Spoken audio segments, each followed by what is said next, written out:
வீட்டில் என்ன சமைக்க போறோம்னா கொஞ்சம் மீன் தாங்க நம்மளுக்கு கிடைச்சிருக்கு. இந்த மீனை வச்சு நம்ம ஊர் ஸ்டைல ருசியான மீன் குழம்பு வச்சு நம்ம குடும்பத்தோட என்ன சூடாயிருச்சுங்க. கடுகுளுந்து போட்டுக்கிறோம், 2 வெந்தயம் போட்டுக்கிறோம், தேவையான கருவேப்பிலை போட்டுக்கிறோம், வெட்டி வச்ச வெங்காயத்தையும் சேர்த்துக்கிறோம், 4 பச்சை மிளகா சேர்த்துக்கிறோம்.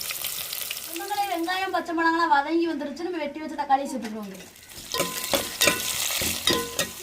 தக்காளி வெங்காயம் பச்சை மிளகாலாம் வதங்கி வந்துருச்சு. நம்ம மசாலா சேர்த்துக்கிறோங்க. தேவையான மஞ்சள் பொடி போட்டுக்கிறோங்க, 2 ஸ்பூன் மிளகாத்தூள் சேர்த்துக்கிறோங்க, குழம்பு மசாலா சேர்த்துக்கிறோங்க. மசாலையோடய கரைச்சி வச்ச புளியும் சேர்த்துக்கிறோங்க. நம்மளுக்கு குழம்பு கொதிச்சு வந்துருச்சுங்க. நம்ம அரைச்சி வச்ச தேங்காயை சேர்த்துக்கிறோங்க. இதோட நம்ம வெட்டி வச்ச மீனையும் சேர்த்துக்கிறோங்க. தேவையான உப்பு போட்டுக்கிறோங்க.